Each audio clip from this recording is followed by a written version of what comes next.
Welcome back to another week. Sometimes crypto. The Unscripted Crypto podcast. Hey, this is gonna be another fun episode. I feel excited because I got a hat on.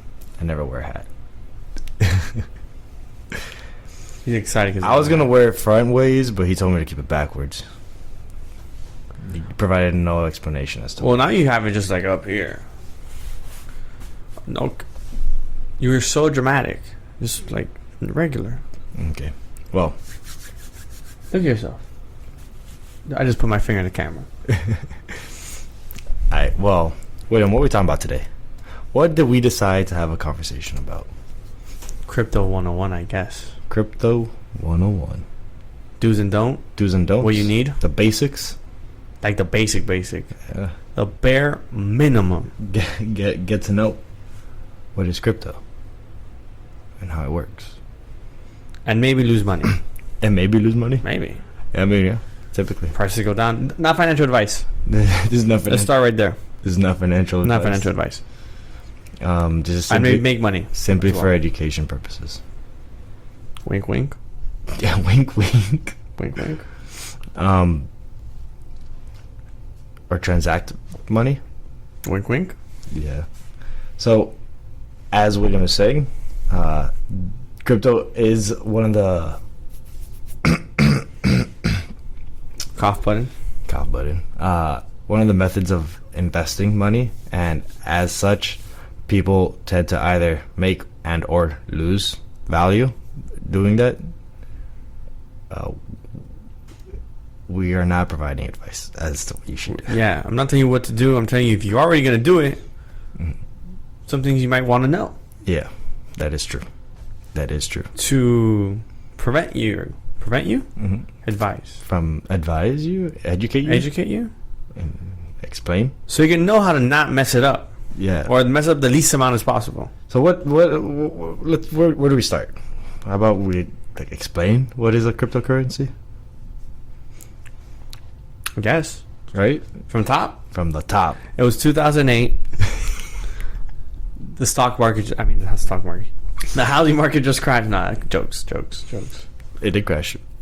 No, but like It's irrelevant. It's irrelevant. I'm not saying no, bro. We're not saying why Bitcoin started. Mm-hmm. So let's start from what's blockchain. Blockchain technology. What's Bitcoin? What is Bitcoin? The first one? Bitcoin's the first cryptocurrency to exist. Correct. The first one. Blockchain technology is the technology that crypto is built on. Bitcoin was the first one to be built using this technology, and it's pretty much just an accounting system. It's just Keeping track of expenses, of transactions, of where things are being moved to. Yeah. So Bitcoin was the first one. It operates on fundamental values such as security and decentralization, privacy, decentralization. Essentially, Bitcoin was trying to become sound money. Yes. And provide a better monetary system than what currently exists. Because if you do not know, we currently have a fiat system, so we just get to make money as we go along. So and delete money as one of we the go current misconceptions that people have is that dollars that are minted by the government are backed by gold, like the U.S. dollar, for example. They still have that misconception. Yeah. Now we are unbacked. Yeah, so people still believe that the U.S. dollar is backed by gold, and that is not the case. Hasn't been the case for, I think, close to 40 years, 70s. 1973, 1972, 70s something. No, that one's just for Google purposes. So yeah, people still believe the U.S. dollar is backed by gold. That's not the case. We believe that, at least for the most part, dollars are backed by the trust that people have in its ability. In the U.S., if anything. For U.S. dollars, it's the U.S. Essentially, for fiat currencies, you have trust in whatever government is issuing out that currency. And it was 1971. 71. We were close. Yeah, 70s, early 70s. But Bitcoin is not associated to any government. Just a bunch of people on the internet. Well, yeah. We should probably explain the creator Of Bitcoin? his acronym. His what's his Pseudonym. pseudonym? Pseudonym. Satoshi. Nakamoto. Okay. Well then, took my thunder right out of my mouth. Jesus. He created it with a group. We assume.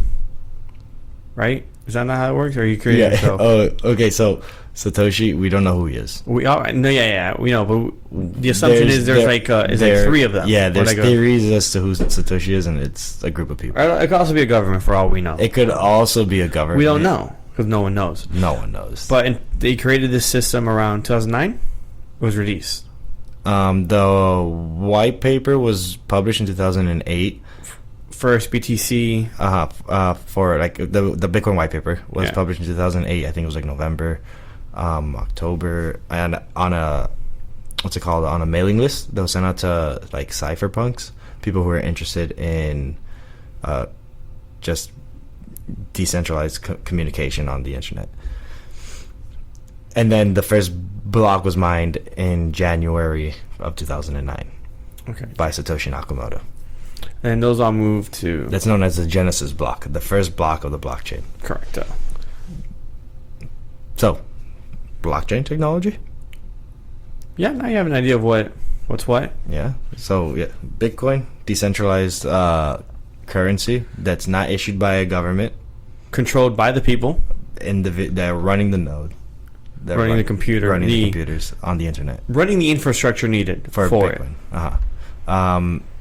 Blockchain technology, going off of the Genesis block thing, essentially what the technology does, it is a ledger or a list of transactions that are done over a history, over a period of time. In this case, for Bitcoin, a new set of information is added every 10 minutes, approximately every 10 minutes. That's called a block.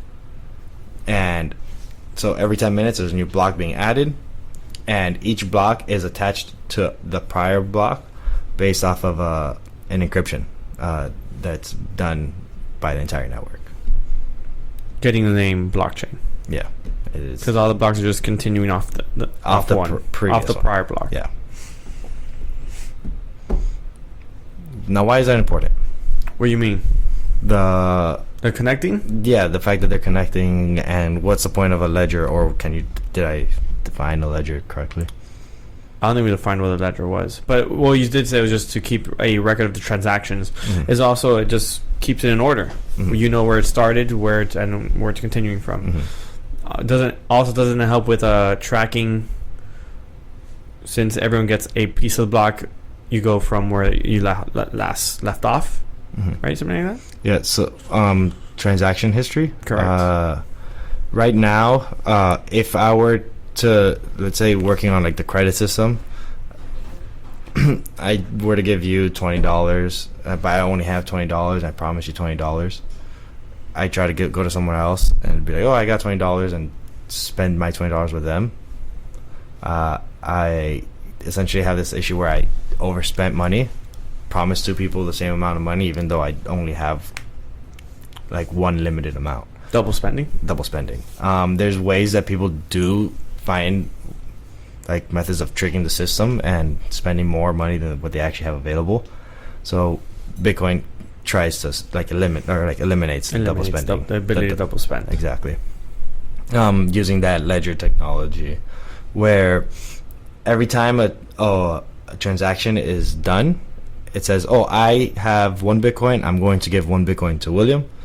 At that point, it gets publicly broadcasted onto the blockchain. Everyone will see it. Where it says, "Oh, Alex sent William 1 Bitcoin." And then the nodes there would confirm that I have received 1 Bitcoin. Yeah. And from there, if I split it in half, the nodes wouldn't confirm that you received 1 Bitcoin. The nodes would check to make sure I have 1 Bitcoin to send. If I have the Bitcoin to send, then it will approve the transaction and send it to you. If I do not have the Bitcoin, it will not send any Bitcoin over. Yeah. But does it validate that I received it, or that I then? Once you have it, yeah, the transaction is done. It says that it was sent over to your wallet. Okay. So once the transaction is sent over, that's it. It will the box will just check to see that you have Bitcoin in your wallet. The Bitcoin in the wallet for future transactions whenever you would want to send it out. Oh. Yeah. What? Did I miss something? No. Okay. Not that I know. So something else I wanted to mention. I said that Bitcoin has a couple like principles that it bases off. On this network, all the information is public, as in it's open for anyone to go and check and see. However, I also said that it is private, like in the sense that, or pseudo-anonymous, in the sense that there's no personal identifying information on this. You don't know that wallet belongs to Alex. Yeah. And you don't know that my wallet will belong to me and things like that, unless you dox yourself. Correct. Doxing yourself is a surefire way of letting people know your wallet is associated to you. Yeah. So when in the earlier example, when I was saying, Alex sends 1 Bitcoin to William, really the Bitcoin software reads the wallet address, which is just a string of numbers and letters off a numeric that would check. It would be like, okay, this wallet contains Bitcoin, and it wants to send it to that wallet. There's no address, no age, no name, no gender, nothing that you need to put into the Bitcoin like network to open up your wallet. Yeah. Well, you want to explain wallets a little bit more? I was about to say, I think this is a good time to explain what our wallets. To go into the wallets. Yeah. So there's really 2 types of wallets.